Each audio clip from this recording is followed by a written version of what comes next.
اعوذ باللہ من الشیطان الرجیم بسم اللہ الرحمن الرحیم الحمد للہ رب العالمین الصلاة والسلام علی اشرف الخلق محمد وآلہ الطیبین الطاہرین اللهم صل على محمد وعجل فرجہم۔ ہماری حلقہ اولیٰ میں گفتگو چل رہی تھی کلمہ اجتہاد کے بارے میں، اور یہ مفصل گفتگو ہوئی، اس کے معنی پر بھی ہم نے بحث کی، گفتگو کی، اور جو علماء کرام نے، بزرگ علماء جو مذہب شیعہ کے مانے جاتے ہیں، انہوں نے اجتہاد پر جو تنقید کی ہے یا مذمت کی ہے یا جو اجتہاد کے بارے میں بیان کیا ہے، اس پر بھی ہم نے گفتگو کی اور اس کو بیان کیا، اور یہ بھی تقریباً یہ ثابت ہو چکا کہ جو مذمت ہوئی ہے اجتہاد کی یا مجتہد کو جو برا کہا گیا ہے، چاہے وہ روایات میں ہو یا ہمارے علماء کرام کی زبان پر ہو، جو بزرگ علماء تھے، چاہے وہ شیخ صدوق، شیخ توسی، شیخ مفید، سید مرتضی اور ابن ادریس حلی یا اور دیگر علماء رضوان اللہ تعالیٰ علیہم اجمعین، جو انہوں نے مذمت کی ہے، وہ اجتہاد بمانے رائے شخصی کی مذمت کی ہے، اور چونکہ یہ اجتہاد کل بھی غیر قابل قبول تھا اور یہ آج بھی غیر قابل قبول ہے، اس کی آج بھی کوئی حیثیت نہیں ہے، لیکن جو اجتہاد بمانے استنباط احکام شرعیہ من مصادرہا، جو اس معنی میں اجتہاد ہے کہ استنباط کرنا احکام شرعیہ کا، یا جہد، بذل الجہد، محنت کرنا، مشقت برداشت کرنا حکم شرعی کو حاصل کرنے کے لیے، وہ اجتہاد کے معنی محبوب تھے اور محبوب ہیں اور رہیں گے، کیونکہ استنباط حکم شرعی کتاب اور سنت سے یہ تو مطلوب ہے، کیونکہ غیبت امام علیہ السلام کا زمانہ ہے، امام علیہ السلام موجود نہیں ہے، ظاہری طور پر ہمارے سامنے نہیں ہے، تو ہمیں احکام شریعہ قرآن اور حدیث روایات ہی سے لینے ہیں، سیرت معصومین علیہ السلام سے ہی لینے ہیں، تو اس میں بہرحال ہمیں چھان بین اور محنت اور مشقت کو برداشت کرنا ہوگا، لہذا یہی اجتہاد ہے۔ اجتہاد کا مطلب یہ نہیں ہے کہ کسی مسئلے کی، کسی حکم کی ہمیں ضرورت پیش آئے تو مجتہد اپنی جیب سے فتویٰ نکال کے ہمیں دے دے، یا اپنی رائے کے اعتبار سے، رائے شخصی کے اعتبار سے، تفکیر شخصی کے اعتبار سے ہمیں فتویٰ دے دے، بلکہ مجتہد کسی بھی حکم کو قرآن اور روایات میں تلاش کرے گا، اس کے بارے میں مشقت برداشت کرے گا، محنت کرے گا، اور پھر ہمیں وہ حکم بتلائے گا اور بیان کرے گا۔ کہہ رہے ہیں کہ وَهَكَذَا تَدُلُّ هَذِهِ النُّصُوص بِتَعَاقُبِهَا التَّارِيخِي، کہہ رہے ہیں کہ اس طریقے سے، جیسا ہم نے اوپر طریقہ جو ہم نے باتیں بیان کی ہیں گزشتہ درس میں، اس اعتبار سے تدل هذه النصوص، یہ نصوص دلالت کرتی ہیں، کون سی نصوص؟ جو بیان کی گئی ہیں سرائر میں، یا مثلا شیخ صدوق کے یہاں، یا سید مرتضیٰ کے یہاں، یا شیخ مفید رضوان اللہ تعالیٰ علیہ کے یہاں اور رضوان اللہ تعالیٰ علیہ مجمعین، جو بیان کی گئی ہیں بتعاقبات تاریخی، تاریخی مواقبت کے بعد، تاریخی پیروی اور تاریخ کی مطابعت کے بعد، تاریخی المتتابع علی ان کلمۃ الاجتہاد کانت تعبیرا عن ذلک المبدأ الفقہی المتقدم الی اوائل القرن السابع۔ کیا سمجھ میں آتا ہے؟ تاریخ کو پڑھنے کے بعد، تاریخ کا مطالعہ کرنے کے بعد، تاریخ کو دیکھنے کے بعد سمجھ میں آتا ہے کہ کلمہ اجتہاد، جب ہم نے کلمہ اجتہاد کو تاریخ میں دیکھا اور اس کا مواقبت کی، اس کا ہم نے جستجو کی اس کلمے کے بارے میں تاریخ میں، تو ہمیں یعنی معلوم ہوا الا ان کلمۃ الاجتہاد، کہ کلمہ اجتہاد کانت تعبیرا عن ذلک المبدأ الفقہی المتقدم، کلمہ اجتہاد عبارت تھا کس چیز سے؟ اس مبدأ فقہی متقدم سے. وہ مبدأ فقہی جو ہم نے بیان کیا ہے، جو گزر چکا ہے، وہ کیا ہے؟ رائے شخصی. الی اوائل قرن سابق. کب تک رہا یہ قرن سابق کے یعنی 7ویں ہجری کے اوائل تک، یعنی شروعات تک رہا یہ. یعنی اجتہاد اس معنی میں استعمال ہوتا رہا. وہ علی ھذا الاساس، اور اس بنا پر جو ہم نے بیان کیا، اکتسبت الکلمہ لونا مقیتا وطابعا من الکراہیہ. اس بنا پر کلمے، یعنی اس بنیاد پر یا بنا پر اکتسبت حاصل کر لیا کلمہ اجتہاد نے لونا مقیتا وطابعا من الکراہیہ. ایک ایسا لون، ایک ایسا کلر، ایک ایسا رنگ کہ جس سے کراہیت ہوتی تھی، جو برا مانا جاتا تھا. یعنی اجتہاد کہا تو نفرت پیدا ہو گئی، اجتہاد کہا تو لوگ برا کہنے لگے، اجتہاد بولا تو لوگ برا سمجھنے لگے. اس معنی سے یہ متاثر ہوا، اس پر یہ رنگ چڑھا. کہیں کہ کراہیت کا والاشمئزاز فی الذہنیت الفقہیۃ الامامیہ، اور یعنی اس معنی کے لحاظ سے فقہ ذہنیہ امامیہ، یعنی امامیہ یعنی علماء کا ذہن، یا فقہائے امامیہ کا ذہن، یا فقہ امامیہ کا ذہن، یا امامیہ کا ذہن، یعنی مذہب امامیہ کو ماننے والوں کے یہاں اس ذہن سے جاؤ تو پریشانی ہوتی تھی، اور وہ مشکل پریشانی ہو جاتی تھی، اور اس سے وہ یعنی ناراض اس جملے سے ہوتے تھے، اور اس یعنی لفظ کلمے سے وہ ناخوش ہو جاتے تھے. صحیح کیا ہوتے تھے؟ پریشان، اس جملے کو سن کے ناراض ہو جاتے تھے اور ناخوش ہوتے تھے جملے سے. نتیجتاً لمعارض ذات المبدا. کیوں؟ کس بات کے نتیجے میں وہ ایسے ہوتے تھے؟ یعنی ناراض ہوتے تھے، یا ناراحت ہوتے تھے، یا وہ اس کو اچھا نہیں سمجھتے تھے. کیوں؟ نتیجتاً کس بات کے نتیجے میں؟ لمعارضت ذات المبدا. کیونکہ علماء امامیہ اور فقہاء امامیہ اس مبدے کے، اس رائے کے کیا تھے؟ معارض تھے، یعنی مخالف تھے اس رائے کے. کیونکہ علماء شیعہ یا ائمہ اہل بیت علیہم الصلوۃ والسلام اس رائے کے کیا تھے؟ مخالف تھے، معارض تھے.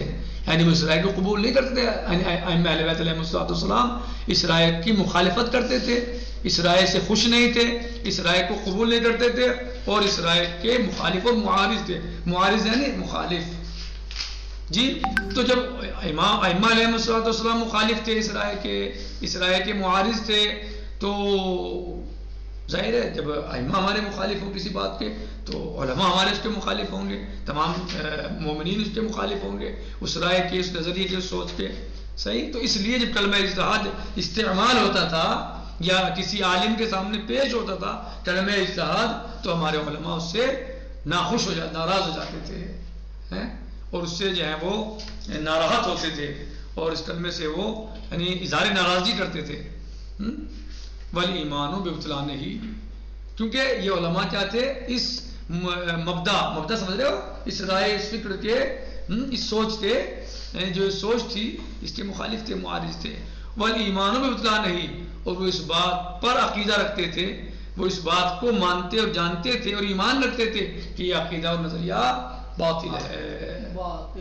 جی تو ظاہر ہے جب کسی چیز کو ہم باطل مانیں گے یا کسی نظریے کو باطل مانیں گے تو کیسے اس کو جو ہے وہ سن کے ہمارے چہرے پہ مسکراہٹ آ جائے گی، یا کیسے ہمارا چہرہ اس سے کھل جائے گا، بلکہ ہم ناراض ہو جائیں گے. جو نظریہ باطل پہ ہے، جو نظریہ باطل ہے، آج بھی یہی ہے. اگر اجتہاد کا مطلب یہ مانا جائے کہ رائے شخصی، تو ظاہر سی بات ہے اگر کسی مومن کے سامنے، کسی مومن انسان کے سامنے جو استعمال ہوگا کسی کے بارے میں، تو ظاہر ناراض ہو جائے گا. لیکن رائے شخصی کے معنی آج اجتہاد میں استعمال نہیں ہوتے. مذہب شیعہ کے یہاں، امامیہ کے یہاں جو علماء امامیہ، فقہاء امامیہ اجتہاد کرتے ہیں یا اجتہاد پہ بحث کر رہے ہیں یا اجتہاد کو آگے بڑھا رہے ہیں، وہاں مقصود اور مطلوب رائے شخصی نہیں ہے، بلکہ استنباط حکم شرعی ہے. کہاں سے؟ قرآن اور حدیث سے، اس کے مصادر سے، جو اس کے مصادر ہیں. ولیکن کلمۃ الاجتہاد. یہاں تک بات واضح ہو گئی. تو کیوں ناراض ہوتے تھے علماء؟ کیوں خود ناخوش تھے اس کلمے سے؟ آقا محمد علی حیدری، علماء اور فقہاء کیوں ناراض تھے اس کلمے سے؟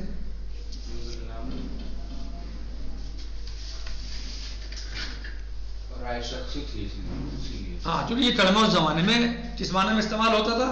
رائے شخصی میں استعمال ہوتا تھا. یعنی اجتہاد یعنی انسان کی اپنی رائے شخصی، اپنی جی رائے، پرسنل رائے، جو دماغ میں آیا، جو سمجھا وہ بیان کر دیا، اس کا مسئلہ جو ہے وہ حدیث روایت سے کوئی لینا دینا نہیں، قرآن کریم سے کوئی لینا دینا نہیں، جو سمجھ میں آ گیا اپنی وہ اس کو بیان کر دیا کہ یہ مذہب ہے، چاہے وہ قرآن کریم کے مقابلے پر ہو یا نہ ہو، اس سے جیسے دیکھا گیا بہت سارے مثلا جو ہے وہ لوگوں کے یہاں مثلا ایسا ہوتا ہے کہ ان کے یہاں جو اجتہاد ہوتا تھا وہ رائے شخصی اور قیاس اور استحسان پر ہی ہوتا تھا، تو اس لیے جو ہے علماء ائمہ علیہ السلام اور علماء رضوان اللہ تعالیٰ علیہم اجمعین اس کی مخالفت کرتے تھے. صحیح.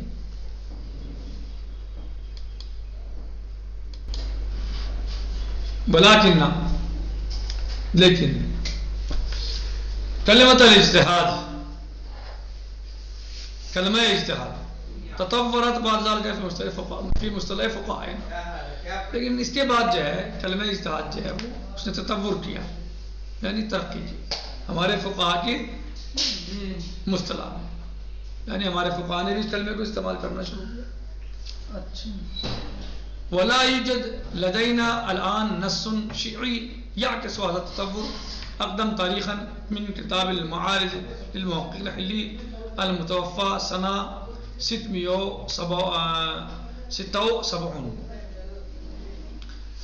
کہہ رہے ہیں کہ اس فکر نے پھر ہمارے علماء کی یہاں بھی تطور کیا، نہیں فکر آئی اور آگے بڑھی اور پھیلی، اور ہمارے یہاں بلا جز لدینا اور ہمارے یہاں یعنی ہمارے پاس اس وقت کوئی ایسی نص شیعی نہیں ہے کہ یا کچھ حاضر تطور اقدم و تاریخاً کہ جو اس کو مثلا تاریخی حوالے سے، تاریخی اعتبار سے بہت زیادہ اس میں مثلا اقدم ہو من کتاب المعارض، کتاب معارض سے پہلی ہو، اقدم نہیں اس سے پہلی ہو، یعنی کوئی ایسی یعنی کہ تاریخی اعتبار سے یعنی اس میں سب سے پہلی کتاب یہ کہا جائے کہ کتاب المعارض ہے.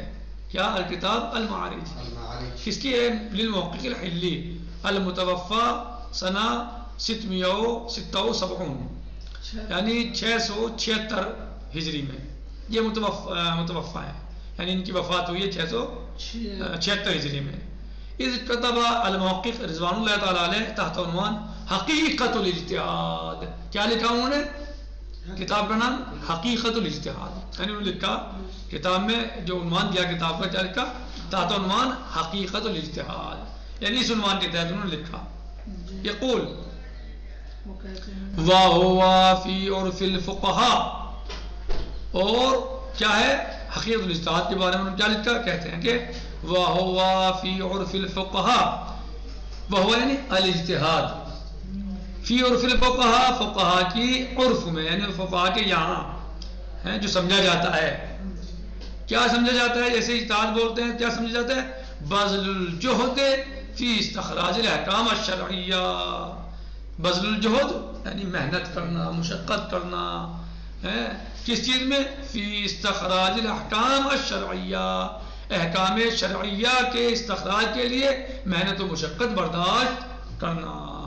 بات سمجھ میں آئی؟ کیا کہا محقق حلی رضوان اللہ تعالیٰ علیہ نے کہ اجتہاد فقہاء کی نظر، ہمارے فقہاء کی نظر میں، ہاں کتاب کا نام کیا ہے؟ المعارض. عنوان کیا ہے اس کا جس میں اجتہاد کو لکھا ہے؟ حقیقت الاجتہاد، حقیقت الاجتہاد. کہہ رہے ہیں کہ وَهُوَ فِي عُرْفِ الْفُقَهَاءِ بَذْلُ الْجُهْدِ فِي اسْتِخْرَاجِ الْأَحْكَامِ الشَّرْعِيَّةِ، عرف فقہاء میں یعنی فقہاء کے یہاں، فقہاء کی فہم اور عرف میں جو فقہاء سمجھتے ہیں اس سے اجتہاد سے کیا سمجھتے ہیں؟ بذل الجہد یعنی محنت کرنا. کہاں؟ فی استخراج الاحکام الشرعیہ، احکام شرعیہ کے استخراج میں، یعنی احکام شرعیہ کو حاصل کرنے کے لیے محنت کرنا. وبهذا الاعتبار يكون استخراج الاحکام من ادلة الشرع اجتہادا. وبهذا الاعتبار، اور جو انہوں نے بیان کیا ہے اس اعتبار سے ہو جائے گا یا ہو گیا یا ہو جائے گا یکون استخراج الاحکام، احکام کا حاصل کرنا نکالنا ہو گیا من ادلۃ الشرع اجتہاد، من ادلۃ الشرع اجتہادا، ادلہ شرعی میں سے. گویا اجتہاد میں ادلہ شرعی ہے، کیسے؟ یعنی اجتہاد کے ذریعے ادلہ شرعیہ سے احکام کا حاصل کرنا. اس بنا پر ہو گیا استخراج الاحکام من ادلۃ الشرع اجتہادا، یعنی احکام کا حاصل کرنا ادلہ شرع سے کیا ہو گیا؟ اجتہاد ہو گیا۔ سمجھ آیا آقا علی حسین؟ کیا کہا سمجھ میں آیا؟ جو ہم نے ابھی اوپر بیان کیا نظریہ جو رائے بیان کی ہم نے، تو اس اعتبار سے اجتہاد کیا ہو گیا؟ احکام شرعیہ کا ان کی ادلہ سے حاصل کرنا، احکام شرعیہ کو اس کے ادلہ سے حاصل کرنے کا نام اجتہاد ہے۔ بس یہ بات ہے، احکام شرعیہ کو اس کے ادلہ کے ذریعے حاصل کرنا کیا ہے؟ اجتہاد ہے۔ واضح ترجمہ؟ کہہ رہے ہیں کہ کیا ہوا، یعنی جو تعریف ہوئی ہے، کیا تعریف کی گویا انہوں نے بیان کیا؟ ہوا یعنی الاجتہاد فی عرف الفقہاء، فقہاء کے عرف میں۔ کیا معنی ہوئے عرف فقہاء؟ یعنی فقہاء کے یہاں یا فقہاء کے نزدیک۔ کیا معنی ہے اجتہاد کے فقہاء کے نزدیک؟ بذل الجہد فی استخراج الاحکام الشرعیہ، محنت کا صرف کرنا، محنت کرنا، مشقت برداشت کرنا احکام شرعیہ کو حاصل کرنے کے لیے، یہ اجتہاد ہے۔ تو اب کہہ رہے ہیں صاحب کتاب کہہ رہے ہیں وہ بہذا الاعتبار، اور اس اعتبار سے یکون استخراج الاحکام من ادلۃ الشرع اجتہادا، تو اس اعتبار سے ادلہ شرعیہ کا حاصل کرنا یا نکالنا ہے، احکام کا حاصل کرنا ادلہ شرعیہ کے ذریعے کیا ہو گیا؟ اجتہاد ہو گیا۔ اس اعتبار سے احکام کا نکالنا ادلہ شرعیہ کے ذریعے کیا ہو گیا؟ اجتہاد۔ لأنہا، اس لیے کہ تبتنی علی اعتبارات نظریہ لیست مستفادۃ من ظواہر النصوص فی الاکثار، اس لیے کہ احکام تبتنی ان کی بنا رکھی جاتی ہے علی اعتبارات نظریہ، نظری اعتبارات سے، لیست مستفادۃ، کہ جو جن کو استفادہ نہیں کیا جاتا، من ظواہر النصوص فی الاکثار، کہ جن کا ظواہر نصوص سے اکثر استفادہ نہیں کیا جاتا، سواء کان ذلک دلیل قیاسا او غیرہ، چاہے وہ دلیل قیاس ہو، یعنی لانہا تبتنی علی اعتبارات نظریہ لیست مستفادہ من ظواہر النصوص، جی چاہے وہ دلیل قیاس ہو او غیرہ یا اس کے علاوہ ہو، فیکون القیاس علی ھذا التقریر احد الاقسام الاجتہاد، بس قیاس بھی قیاس ہو گیا اس تقریر کے اعتبار سے اقسام اجتہاد کی قسموں میں سے ایک قسم۔ لیکن کون سا قیاس؟ قیاس کی بھی قسمیں ہیں جی، قیاس اولویت یہ استعمال ہوتا ہے اجتہاد میں، یعنی قیاس منطقی۔ کون سا قیاس؟ قیاس منطقی استعمال ہوتا ہے، اور جو قیاس ابلیس نے کیا ہے وہ مردود ہے اور مرفوض ہے۔ لیکن جو قیاس نہیں، ابلیس نے جو قیاس کیا ہے کہ میں آدم مٹی کے ہیں اور میں آگ کا ہوں اور آگ مٹی سے افضل ہوتی ہے، لہٰذا میں کیسے سجدہ کروں، تو قیاس کیا ابلیس نے؟ اول من قاس فہو ابلیس، سب سے پہلے جس نے قیاس کیا ہے وہ ابلیس ہے۔ لیکن جو قیاس منطقی ہے اس کی ضرورت پڑ سکتی ہے اجتہاد میں، اور وہ اجتہاد میں کام آتا ہے، جسے قیاس اولویت کہتے ہیں۔ قیاس منطقی یعنی قیاس اولویت، کما قال مولا عز وجل، جیسے مولا عز وجل فرماتا ہے لا تقل لهما اف ولا تنهرهما، تم اپنے والدین کو اف نہ کرو، اف بھی نہ کہو ان کو، والدین کو اف بھی نہ، جب وہ تمہیں بزرگی کی وجہ سے، غصے کی وجہ سے یا کسی اور وجہ سے، کمزوری کی وجہ، جو بھی وجہ ان کی رہے، وہ تمہیں مثلا تم ان کی باتوں سے اگر مثلا تمہیں بری لگنے لگے تو اس کے باوجود تم نے اف نہ کرو، ان کو اف نہ کہو۔ تو جس قرآن کریم نے والدین کے سامنے اف کہنے کو منع کیا ہے والدین کو، کہ کوئی اولاد اپنے ماں باپ کو اف نہ کرے، تو بطریق اولا قرآن کریم جو ہے وہ ان کو گالی دینے سے منع کرتا ہے کہ ان کو گالی نہ دی جائے۔ کہا نہیں ہے یہاں، لیکن سمجھ میں آتا ہے کہ جب اف کرنا منع ہے تو عقل کہتی ہے بطریق اولا گالی دینا ان کو منع ہے، ان کو مارنا پیٹنا منع ہے، ان کی توہین کرنا حرام ہے، منع ہے۔ جب اف کو منع، یعنی اف تو چھوٹا سا کلمہ ہوتا ہے، کسی بات پہ آپ جو ناپسند آپ کو بات ہو اور آپ اف کر دیں، اف میں اف کر دیا، اف تو چھوٹی سی بات ہے، قرآن کریم نے اس کو بھی منع کیا۔ لیکن اس سے کیا سمجھ میں آیا آپ کی کہ جب قرآن کریم نے کلمہ اف سے بھی منع کیا ہے تو بطریق اولا ان کو گالی دینا، ان کو مارنا بطریق اولا حرام اور منع ہے. تو یہ قیاس جائز ہے، اس سے یعنی قیاس و اولویت، قیاس منطقی، اس میں کوئی مشکل نہیں ہے. فَإِنْ قِيلَ يَلْزَمُ عَلَى هَذَا يَكُونَ الْإِمَامِيَّةُ مِنْ أَهْلِ الْاجْتِهَادِ. بس کہا جائے گا کہ اس سے تو لازم یہ آتا ہے کہ امامیہ اہل اجتہاد میں سے ہیں، امامیہ اہل اجتہاد میں سے ہیں. بہرحال انتہا الوقت، نکتفی هذا المقدار والحمد للہ رب العالمین. باقی غدن سے جی انشاءاللہ. والسلام علیکم ورحمۃ اللہ وبرکاتہ.